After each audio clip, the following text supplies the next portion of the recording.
Hello guys, నేనైతే ఇప్పుడు BTech first year చదువుతున్నా. నేను రేపటి నుంచి 30 days డిఎస్ఏ ఛాలెంజ్ అయితే స్టార్ట్ చేస్తున్నా.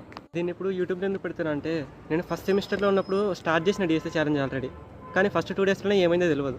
ఫస్ట్ సెమిస్టర్లో పోతే పోయిందని మళ్ళీ సెకండ్ సెమిస్టర్ స్టార్టింగ్లో స్టార్ట్ చేసిన, అది కూడా బాయ్. ఇప్పుడేమో ఇంకో 1 monthలో సెకండ్ సెమ్ కూడా అయిపోతుంది.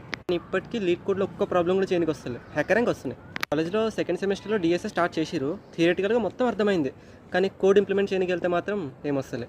కొంచెం సిగ్గు ఉండాలి, నా మొక్కం మళ్ళీ యూట్యూబ్లో పెట్టాలి, కనీసం ఆ కాన్సెప్ట్ బ్రెయిన్లో ఉంటే ఏదైనా చేస్తానని చిన్న హోప్. ఇప్పుడు ప్రస్తుతం నా గోల్ ఏంటంటే, ఈ నెక్స్ట్ 30 days అయ్యే లోపల, అంటే జూన్ కంప్లీట్ అయ్యే లోపల 30 హ్యాకర్ ర్యాంక్ ప్రాబ్లమ్స్, ఒక 15 లీడ్ కోడ్ ప్రాబ్లమ్స్ నా సొంతంగా డిఎస్ఏ కాన్సెప్ట్స్ నేర్చుకుని చేయగలగాలి.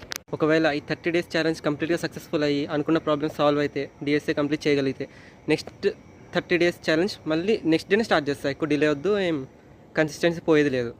నా బీటెక్ 4 years లైఫ్లో మిగిలింది ఇంకా 3 years. ఆ 3 yearsలో ఒక ఎంఎన్సీకి కావాల్సిన ప్రాబ్లమ్స్ అంటే మినిమం 2000+ లీడ్ కోడ్ ప్రాబ్లమ్స్ ఉండాలి, అవి కంప్లీట్ చేయాలి. దీనికి కావాల్సిందంటే డైలీ కన్సిస్టెంట్గా ఒక 2 hours study plus daily 2 or 3 problems అంతే. నాకు బీటెక్ కంప్లీట్ అయ్యి జాబ్ వచ్చే వరకు ప్రతిరోజు యూట్యూబ్లో వీడియో పెడతా.